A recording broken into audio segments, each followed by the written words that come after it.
আসমান কেঁদেছিল সেদিন, জমিনও প্রকম্পিত হয়েছিল, যখন ইতিহাসের এক মহান অধ্যায় চিরতরে নিভে গিয়েছিল।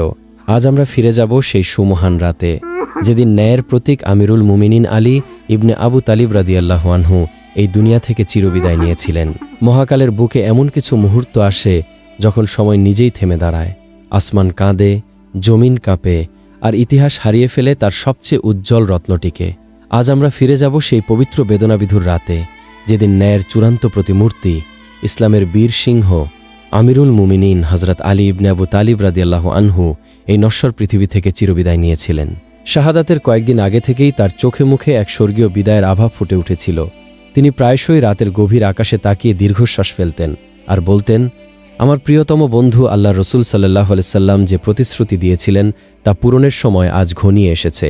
এই দুনিয়ার কারাগার থেকে মুক্তির জন্য আমি তীব্র আগ্রহে অপেক্ষা করছি। রমজান মাসের ১৯ তারিখের সেই ভোর হজরত আলী রাদিয়াল্লাহু আনহু যখন ঘর থেকে মসজিদের উদ্দেশ্যে রওনা হচ্ছিলেন, তখন বাড়ির উঠানে থাকা কয়েকটি রাজহাঁস হঠাৎ উচ্চস্বরে ডেকে উঠল। তারা যেন তার পথ রোধ করার চেষ্টা করল। ডানা ঝাপটে তারা তার কাপড়ের আঁচল ধরে টানতে লাগল, যেন অবুঝ প্রাণীগুলো আগেই বুঝতে পেরেছিল যে তাদের প্রতিপালক আর কখনো ফিরে আসবেন না। ইমাম হাসান রাদিয়াল্লাহু আনহু কান্নাজড়িত কণ্ঠে বললেন, আব্বাজান, এই পাখিদের চিৎকার কতই না হৃদয় বিদারক, এরা যেন কোনো অমঙ্গলের ইঙ্গিত করছে। ইমাম আলী রাদিয়াল্লাহু আনহু পুত্রের দিকে তাকিয়ে এক স্নিগ্ধ ও করুণ হাসি দিয়ে বললেন, হে আমার পুত্র, এদেরকে তাদের মতো থাকতে দাও, এরা আমার জন্য শোক প্রকাশ করছে। তবে কিছুক্ষণ পরেই তুমি এমন এক কান্না শুনবে যা এর চেয়েও বহুগুণ বেশি হৃদয় বিদারক হবে। তিনি মসজিদের দিকে এগিয়ে গেলেন এবং মিনারে উঠে জীবনের শেষ আজান দিলেন। তার সেই সুরেলা কণ্ঠে ধ্বনিত হল অমর বাণী, আল্লাহু আকবার, আল্লাহু আকবার, আল্লাহু আকবার।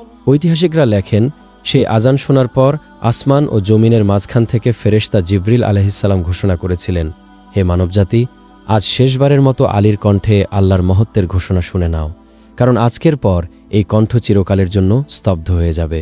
নামাজের কাতারে তখন দাঁড়িয়ে মানুষ ও ফেরেশতারা, এমনকি নিজের হত্যাকারী আব্দুর রহমান ইবনে মুলজমকেও তিনি নিজ হাতে ঘুম থেকে ডেকে জাগিয়েছিলেন নামাজের জন্য। যখন তিনি সিজদায় নত হলেন, তখন পুরো পৃথিবী যেন শ্বাসরুদ্ধ করে সেই পবিত্র দৃশ্য দেখছিল। ঠিক সেই মুহূর্তে ইতিহাসের নিকৃষ্টতম হাতটি বিষাক্ত তলোয়ার দিয়ে আঘাত হানল হজরত আলী রাদিয়াল্লাহু আনহুর মাথায়। আঘাতের পর ইমামের পবিত্র মুখ থেকে প্রথম যে বাক্যটি উচ্চারিত হয়েছিল তা হল, ফাউস্তু ওয়ারাব্বিল কাবা, অর্থাৎ কাবার প্রভুর কসম, আমি সফল হয়েছি। কুফার মসজিদে মুহূর্তেই নেমে এলো কিয়ামতের বিভীষিকা। ইমামের পবিত্র দাড়ি রক্তে রঞ্জিত হয়ে গেল, কিন্তু যন্ত্রণার সে চরম মুহূর্তেও তিনি নিজের কথা ভুলে যাননি। দুর্বল কণ্ঠে পুত্র হাসানকে ডেকে বললেন, হে হাসান, আগে ফজরের নামাজ সম্পূর্ণ করো, আল্লাহর ইবাদত কোনো অবস্থাতেই বাদ দেওয়া যায় না। নামাজ শেষে হত্যাকারীকে যখন ইমামের সামনে আনা হলো, তখন তার চোখে মুখে ছিল মৃত্যুর ভয়। ঠিক তখনই ইমামের জন্য এক গ্লাস মধুর শরবত আনা হলো। হজরত আলী রাদিয়াল্লাহু আনহু উপস্থিত লোকজনকে উদ্দেশ্য করে শান্ত কণ্ঠে বললেন, হে লোক সকল, একে এভাবে বেঁধে রেখেছ কেন? দেখছ না সে ভয়ে কাঁপছে?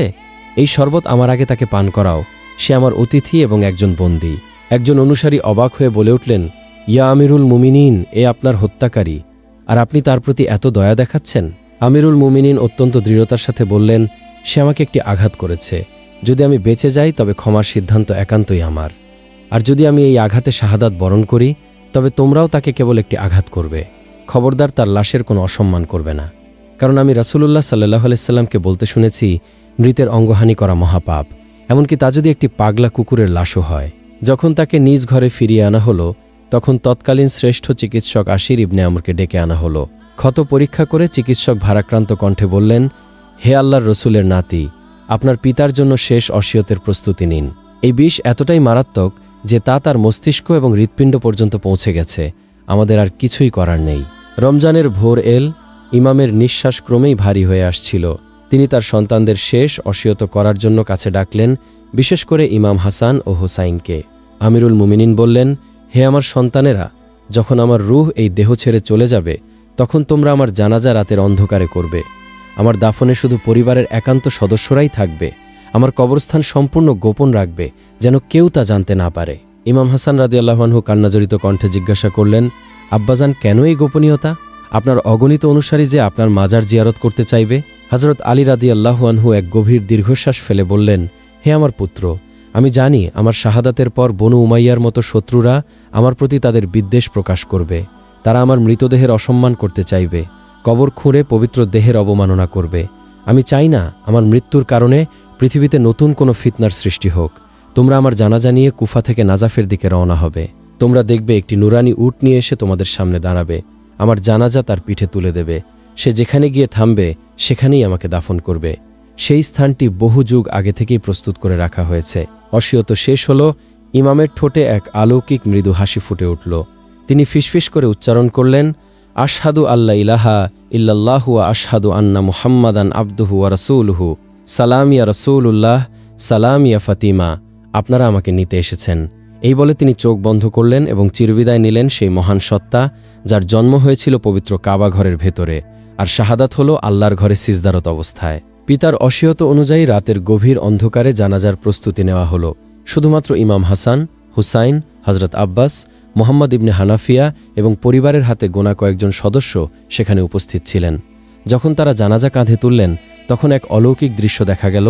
মনে হলো জানাজাটি নিজেই ভেসে চলেছে, কারণ ফেরেশতারা এসে তাতে কাঁধ লাগিয়েছিলেন। তারা যখন নাজাফের দিকে এগোচ্ছিলেন তখন সত্যি সত্যি একটি নুরানি উট এসে তাদের সামনে দাঁড়ালো। জানাজা তার পিঠে তুলে দেয়া হলো। উটনিটি একটি নির্জন উঁচু স্থানে গিয়ে থামল, যেখান থেকে এক অপূর্ব মনোরম সুবাস ছড়াচ্ছিল।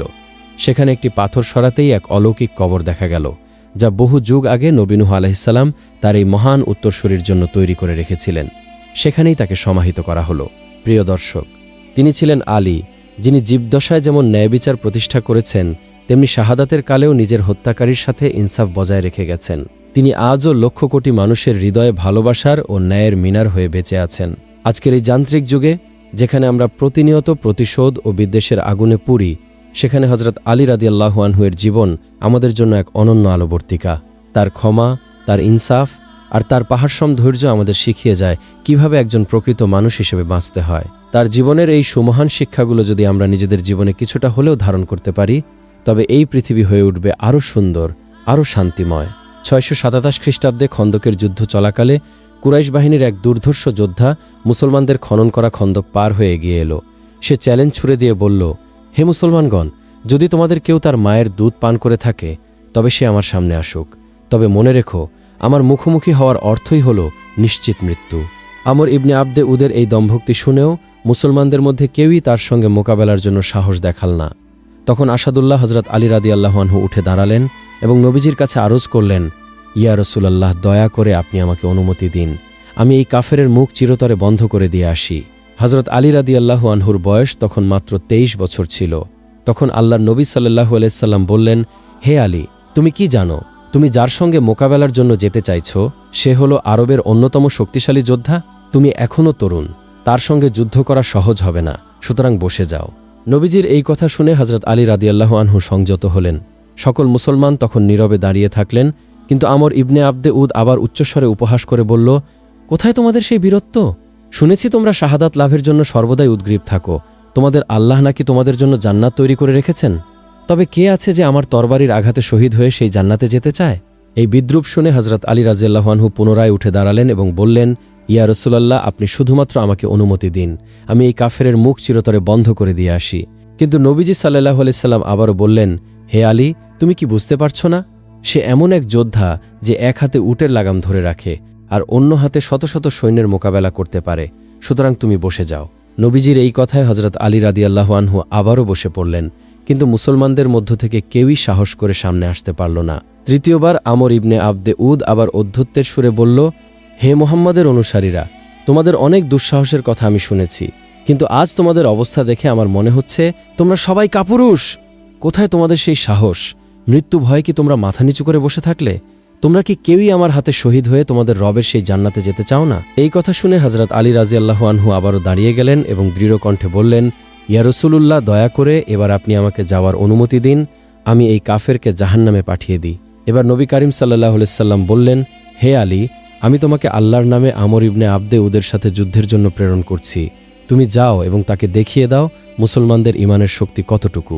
আল্লাহর নবীর এই অনুমতি পেয়ে হজরত আলী রাদিয়াল্লাহু আনহু তার হাতে থাকা জুলফিকার তলোয়ারটি দৃঢ়ভাবে ধরে আমরের সামনে এসে দাঁড়ালেন। আমরের সমগ্র দেহ ছিল লোহার বর্ম আবৃত, কেবলমাত্র তার দুটি চোখই দেখা যাচ্ছিল। এক তরুণ যুবককে নিজের সম্মুখে দাঁড়িয়ে থাকতে দেখে আমর অবাক হয়ে বলল, ওহে আলী, তুমি আমার পিতার বন্ধুর পুত্র। আমি চাই না তোমাকে নিজ হাতে হত্যা করতে। তাছাড়া তুমি এখনও যুবক। সামান্য একজন যুবক হয়ে তুমি আমার মতো যোদ্ধার মুখোমুখি হতে এসেছ। তোমার সাহস দেখে তো আমি অবাক হয়ে যাচ্ছি। হে আলী, যদি জীবন তোমার কাছে প্রিয় হয়ে থাকে তবে এখনই তুমি ফিরে যাও। আমি এখনও তোমাকে সুপরামর্শ দিচ্ছি। মায়ের সন্তান মায়ের কাছেই ফিরে যাও।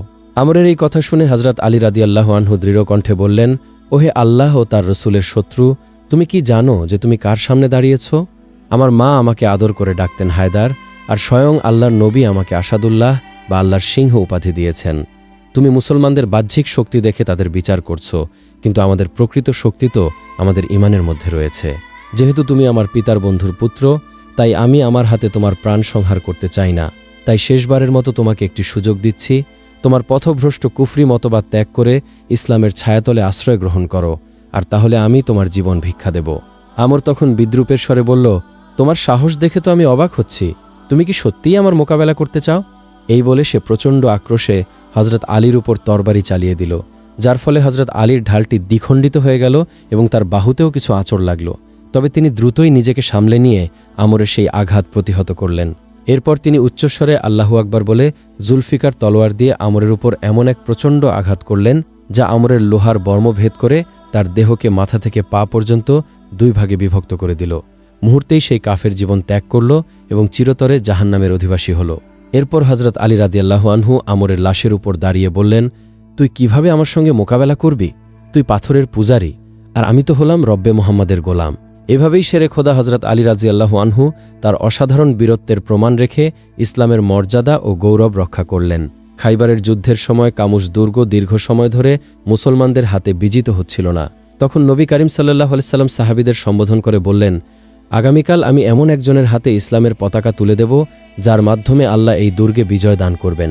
সে ব্যক্তি আল্লাহ ও তার রসুলকে ভালোবাসেন, আর আল্লাহ ও তার রসুল তাকে ভালোবাসেন। রসুলের এই ঘোষণা শুনে সাহাবাগণ সারারাত অধীর আগ্রহে অপেক্ষা করতে থাকলেন, কে সেই ভাগ্যবান ব্যক্তি যার হাতে বিজয়ের পতাকা উঠবে। পরদিন সকালে নবীজি সাহাবীদের মাঝে এসে জিজ্ঞেস করলেন, হে আমার সাহাবাগণ, আলী কোথায়? আমি তাকে দেখতে পাচ্ছি না কেন? তখন সাহাবীরা উত্তর দিলেন, ইয়া রাসূলুল্লাহ, আলী রাদিয়াল্লাহু আনহুর চোখ উঠেছে। তার চোখে গুরুতর ব্যথা, তিনি অসুস্থতার কারণে এখানে উপস্থিত হতে পারেননি। নবী করিম সাল্লাল্লাহু আলাইহি সাল্লাম বললেন, তাহলে তোমরা তাকে ডেকে নিয়ে আসো। নবীজির এই আদেশ পেয়ে হযরত আলী তৎক্ষণাৎ সেখানে উপস্থিত হলেন। তখন নবীজি নিজের মোবারক লালা তার চোখে লাগিয়ে দিলেন এবং মুহূর্তেই আলীর চোখের ব্যথা তো দূর হলই, বরং নবীজির পবিত্র লালার বরকতে তার দৃষ্টিশক্তি আগের চেয়ে আরও বেশি পরিষ্কার হয়ে গেল। এরপর রাসূলুল্লাহ সাল্লাল্লাহু আলাইহি সাল্লাম তার হাতে ইসলামের পতাকা তুলে দিয়ে বললেন, হে আলী, এবার তুমি যাও। নিশ্চয় আল্লাহ আজ তোমার হাতে খাইবারের বিজয় দান করবেন। তবে প্রথমেই তুমি তাদেরকে ইসলামের দিকে আহ্বান করবে। যদি তারা আল্লাহ ও তার রসুলের দাওয়াত কবুল করে তবে তুমি তাদের সাথে যুদ্ধ করবে না, কিন্তু যদি তারা তোমার দাওয়াত প্রত্যাখ্যান করে এবং নিজেদের কুফরি মতবাদের উপরেই অটল থাকে তবে তুমি তাদের সঙ্গে সংগ্রামে লিপ্ত হবে। আর মনে রেখো, তোমার মাধ্যমে যদি একজন ব্যক্তিও সঠিক পথে ফিরে আসে তবে সেটি তোমার জন্য 100 লাল উট পাওয়ার চেয়েও অধিক কল্যাণকর হবে। রসুলের কাছ থেকে নির্দেশ পাওয়ার পর শেরে খোদা হযরত আলী রাদিয়াল্লাহু আনহু কিছু সংখ্যক মুসলিম সৈন্যকে নিয়ে খাইবারের সেই কামুস দুর্গের সামনে উপস্থিত হলেন। এই দুর্গটি এতটাই শক্তিশালী ছিল যে এতদিন ধরে কেউ এটি জয় করতে পারেনি। দুর্গের অন্যতম প্রধান নেতা ছিল মারহাব, যার বীরত্বের কাহিনী পুরো আরবের কিংবদন্তি হিসেবে প্রচলিত ছিল। মারহাব যখন দেখল মুসলিম বাহিনী আলীর নেতৃত্বে তার দুর্গের সামনে এসে দাঁড়িয়েছে, তখন সে যুদ্ধের পোশাক পরে অস্ত্রসজ্জিত হয়ে দুর্গ থেকে বেরিয়ে এলো। এরপর সে মুসলমানদের চ্যালেঞ্জ জানিয়ে বলল, হে মুসলমানেরা, তোমাদের মাঝে এমন কোনো সাহসী ব্যক্তি আছে কি যে আমার সাথে মোকাবেলা করার ক্ষমতা রাখে? তবে সে সামনে আসুক আর পরীক্ষা করুক আমার তলোয়ারের ধার কতটুকু। মারহাবের এই চ্যালেঞ্জ শুনে হযরত আলী রাদিয়াল্লাহু আনহু দৃঢ় কণ্ঠে এগিয়ে এসে বললেন, হে আল্লাহ ও তার রসুলের শত্রু, আমি তোমাকে পরাজিত করে জাহান্নামে পাঠানোর জন্য প্রস্তুত রয়েছি। মারহাব তখন বিদ্রূপের সুরে বলল, হে আলী, খাইবারের প্রতিটি মানুষ জানে আমার বীরত্বের কথা, পুরো আরব জানে আমার তলোয়ার কতটা ধারালো। আমি তোমাকে পরামর্শ দিচ্ছি, যদি নিজের জীবন প্রিয় হয় তবে এখনই ফিরে যাও, কারণ আমার বিরুদ্ধে যুদ্ধ করার মানেই হল নিজের মৃত্যুকে আহ্বান করা। তখন হযরত আলী রাদিয়াল্লাহু আনহু বললেন, হে মারহাব, তুমি জেনে রেখো, আমার মা আমাকে হায়দার বলে ডেকেছেন।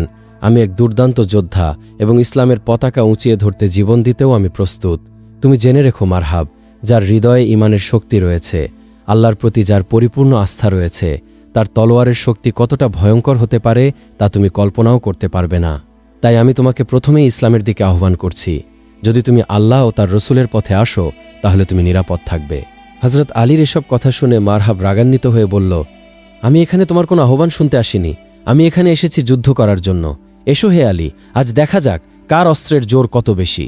এরপর শুরু হলো হজরত আলী ও মারহাবের মধ্যে ভয়াবহ দ্বন্দ্বযুদ্ধ। উভয় নিখুঁত দক্ষতায় তলোয়ার চালাচ্ছিলেন, কিন্তু এক পর্যায়ে হজরত আলী রাদিয়াল্লাহু আনহু মারহাবের মাথায় প্রচণ্ড জোরে এমন এক আঘাত করলেন যা তার লৌহবর্ম চিরে তার পুরো শরীরসহ 2 ভাগ করে দিল, আর সে মাটিতে লুটিয়ে পড়ল। পতন ঘটল তার দম্ভের। মারহাবের মৃত্যুতে খাইবারের ইহুদিরা ভয় পেয়ে গেলেও তারা সহজে হার মানতে রাজি ছিল না। তাই তারা দুর্গের ভেতরে বসে না থেকে বাইরে এসে মুসলমানদের সঙ্গে এক তীব্র যুদ্ধ শুরু করল।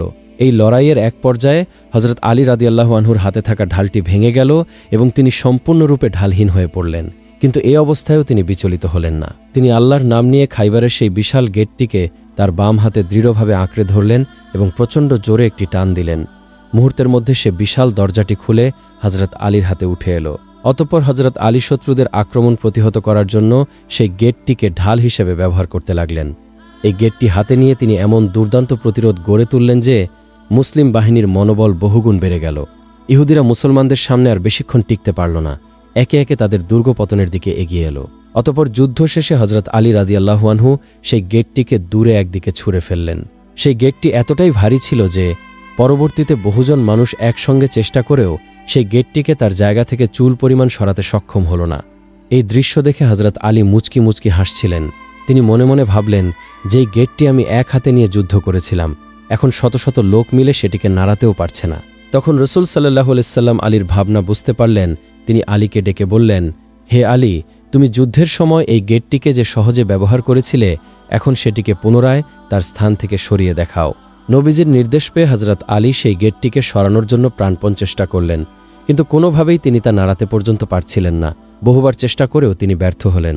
তখন রাসূলুল্লাহ সাল্লাল্লাহু আলাইহি সাল্লাম বললেন, ও আলী, তুমি যদি কিয়ামত পর্যন্ত চেষ্টা করো তবুও তুমি এটিকে নাড়াতে পারবে না, কারণ যুদ্ধের ময়দানে তুমি নিজের শক্তিতে নয় বরং আল্লাহর উপর ভরসা করেছিলে। যখন তুমি ঢালহীন হয়ে গিয়েছিলে তখন আল্লাহর ফেরেশতারা তোমাকে সাহায্য করেছিলেন যাতে তুমি খাইবারের এই গেটটিকে ঢাল হিসেবে ব্যবহার করতে পারো। কিন্তু যুদ্ধ শেষ হওয়ার পরে আল্লাহর সেই বিশেষ সাহায্য তোমার কাছ থেকে চলে গিয়েছে, তাই তুমি এখন বহু চেষ্টা করেও সেই গেটটিকে চুল পরিমাণেও নাড়াতে পারলে না। সুতরাং মনে রেখো হে আলী, এটা নিয়ে কখনোই অহংকার করো না। যুদ্ধের ময়দানে তুমি যা করেছ তার সব প্রশংসা একমাত্র আল্লাহ রাব্বুল আলামিনের জন্য। রাসূল আকরাম সাল্লাল্লাহু আলাইহি সাল্লামের এই কথা শুনে হযরত আলী রাদিয়াল্লাহু আনহু নিজের ভুল বুঝতে পারলেন এবং বিনম্র চিত্তে আল্লাহর শুকর আদায় করলেন। একবার কোনো এক যুদ্ধে হযরত আলী রাদিয়াল্লাহু আনহুর পায়ে একটি তীর বিদ্ধ হয়েছিল। প্রচণ্ড ব্যথার কারণে তিনি এতটাই কষ্ট পাচ্ছিলেন যে কেউ সেটিকে ছুঁতেও পারছিল না, ফলে কেউই তীরটি বের করতে সক্ষম হচ্ছিল না। সাহাবায়ে কেরাম এই সমস্যার সমাধান খুঁজতে রাসূল আকরাম সাল্লাল্লাহু আলাইহি সাল্লামের কাছে চলে গেলেন।